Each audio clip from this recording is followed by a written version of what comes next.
জীবনে প্রচুর কাজ করতে হবে, কাজের উপর কোনো ঔষধ নেই। কাজ কাম না করলে, পরিশ্রম না করলে জীবনে কখনই বড় হওয়া যায় না। এটা বড় বড় মানুষের কথা, আমার কথা না।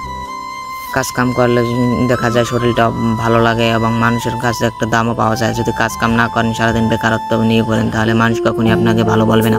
এই যে দেখুন, আজকে সকাল সকাল আমি পান ভাঙার জন্য আমাদের গ্রামের রাস্তা দিয়ে আমি আমাদের পান বর্জে যাবো, সেই জন্য আসলাম। তারপরে দেখুন ধান ক্ষেতের ভিউটা দেখুন, একেবারে কত সুন্দর। তারপর আমি ওখান থেকে চলে আসলাম আমাদের পান বর্জ্য রওনা করার উদ্দেশ্যে, পান ভাঙবো তাই। তখন দেখুন আমাদের এখানে এখনো প্রচুর পরিমাণে জল আছে, মানে রাস্তার সাইডে এবং খালে। কিছুদিন আগে বৃষ্টি হয়েছিল এবং আজকেও বৃষ্টি হয়েছে। তারপরে যে দেখুন আমাদের পান বর্জ্যে আমি যাবো একটি চার দিয়ে, মানে সাঁকো, যেটাকে আমাদের গ্রামের ভাষায় চার বলে। তারপরে যে দেখুন আমি আমাদের পান বর্জ্যে আসলাম, সেখানে দেখুন আমাদের পান বর্জ্যের কত সুন্দর পান রয়েছে।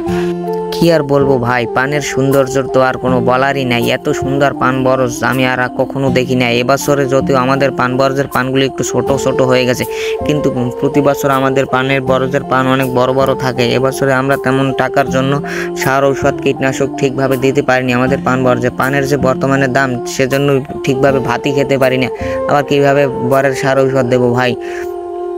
এই যে দেখুন, তারপর পান বর্জে আসলাম আমি। তারপর এখান থেকে পান ভাঙা শুরু করলাম এবং আমি আমার মাসির ছেলের কাছে ফোনটা দিলাম, ওকে বললাম একটু ভিডিও করে দে। তারপর ভাই পান ছিঁড়তে আসলেই খুবই একটু মজা লাগে আমার কাছে কাজ কাম না করলে আবার ভালো লাগে না। তাই সারাদিন আমি পান বর্জে কাজ করি, কাজের ফাঁকে ফাঁকে ভিডিও করি, তারপর লেখাপড়াও করি। কি করব, লাইফে প্রচুর কাজ করতে হবে, কাজ না করলে তো কখনো বড় হওয়া যায় না। সেটা তো আপনাদেরকে আগেই বললাম। আর আপনারা বর্তমানে কে কে পান বরজ দেওয়ার জন্য আগ্রহী আছেন, সেটা একটু কমেন্ট করে জানান। আমি বলবো আর কেউ এই ভুল করিয়েন না, পান বরজ কেউ পান চাষের দিকে আইসেন না। বর্তমানে যে পানের দাম এরকম যদি থাকে, তাহলে আপনাদেরকে 1 বছরের মধ্যে নামতে হবে বাটি নিয়ে পথে। আমাদের কথা এখন বলতে পারেন, তাহলে আপনারা নামছেন না কেন? কারণ না ভাই, আমরা এখন নামবো কীভাবে? শরমের তো কথা আছে। প্রচুর টাকা হয়েছে ঋণ এই পান বর্জ্যের জন্য। তারপর কি করব, খেতে হবে আমাদের যে দুটো অন্ন, তার সেই আশায় যে সামনে পান বর্জ্যের দাম এবং পানের দাম বাড়তে পারে, সেজন্য এখনও আসি বসে সেই আশা নিয়ে। তারপর আমি কি করলাম, এখানে আমার মাসির ছেলে আবার পানগুলো ভরে দিল বস্তার ভিতরে। তারপরে যে দেখুন আমার বাবা, সেও পান ছিঁড়ছে আমার সাথে, আমার মা এসেছে, সেও পরে এসেছে আর কি, ঘুরে ঘাড়ে দেখতে। সে পান ভাঙতে আসেনি আর কি, আমার বাবা আর আমি দুজনেই পান ভাঙতে এসেছি।